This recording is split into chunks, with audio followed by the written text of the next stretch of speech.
Corey, I got an email from this homeowner and I thought you might be able to help me figure out what his problem is. Now we got a nice set of granite stairs and we come up to a paver walkway, but look at these pavers. They've all moved and slid and they're really dangerous the way they are now. What do you think caused it?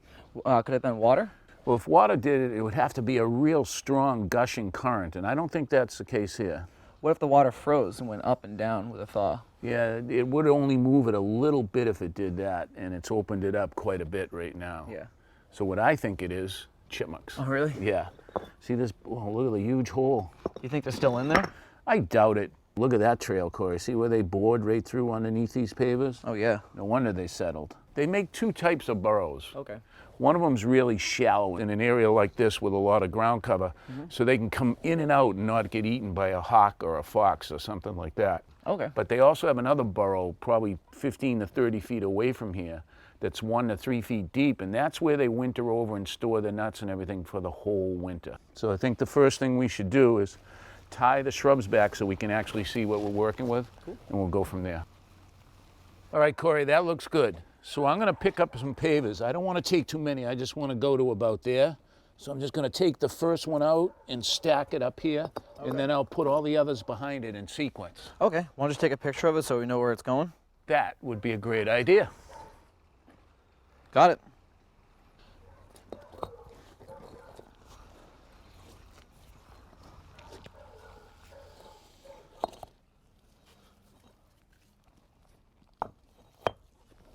All right, Corey, let's take a little of an anatomy lesson here of what we have. We have stone dust, which was a base for the pavers. Okay. Then under that, there's a little bit of stone layer in here, which is good for drainage.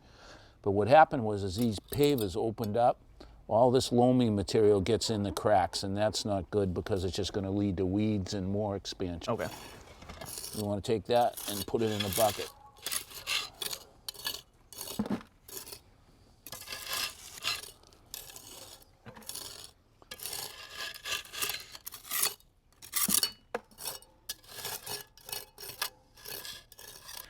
Corey, this feels like it's kind of crooked here, and I just want to take a couple measurements and see what's going on.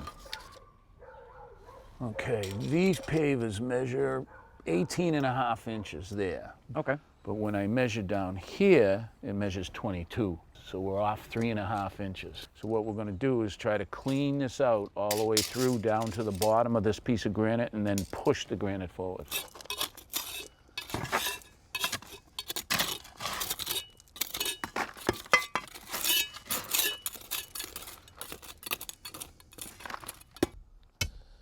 Corey, we really got to pack that down. That's where that big hole was, and we don't want it settling out again. Sounds good.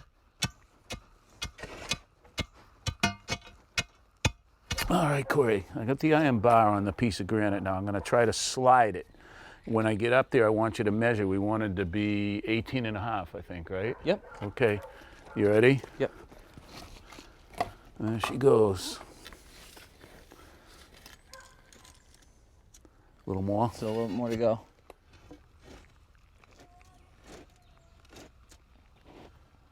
A little more. One more. All right? Yeah. Okay. Corey, I want to fill in this gap with pack. Now, pack is simply stone dust and stone mixed together, and it will compact and give us a firm base. So we just take and go along there and bring it up to the level of the stone dust. Sounds good.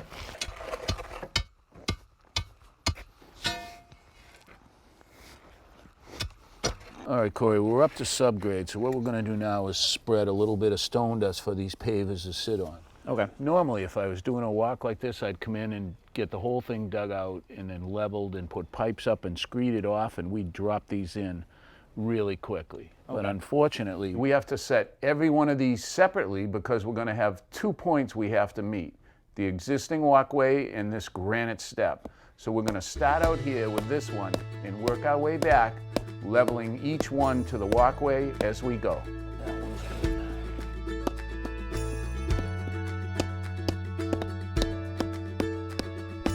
And looks like this one's next. You sure? Yep, got the picture.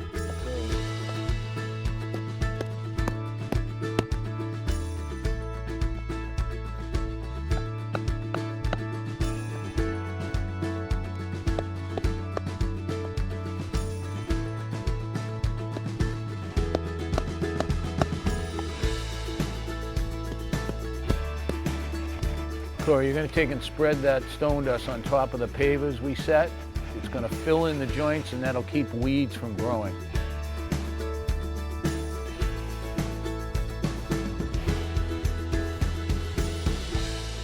Roger, this came out great. Well, we're not done yet. We have to think about the problem we had caused by... Those chipmunks. That's right. They bored underneath, and the whole thing settled. Could we prune back some of the bushes so that way they have no place to burrow under? Well, these people have a very naturalistic landscape here, and I'm sure they want to keep it that way, so that's not going to be a key answer here. What else could we do? Well, if I was building a vegetable garden and wanted to protect it from the chipmunks, I'd use this hardware cloth. It's about 1/4 of an inch mesh. They can't chew through it. Okay. But you want to dig down 1 foot and have 1 foot out, and that'll keep them from trying to come in through the bottom. Oh, okay. But I can't get this hardware cloth to fit down in there. Okay. But I think if we mix up some concrete and pack it in there, that'll stop it. They won't bite through that. I don't think so. All right. Front part.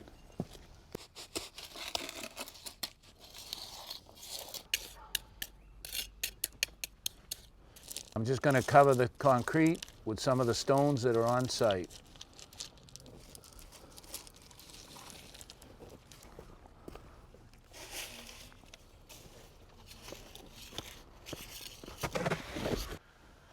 So, what do you think? It looks great. It's like we were never here. More importantly, it looks like the chipmunks were never here. Exactly. Thanks for your help. You did a great job. Thanks for bringing me along and showing me what to do. Got a little cleanup to do down here. All right. Doesn't matter who you are, new guy always cleans up. Always right? got to clean up.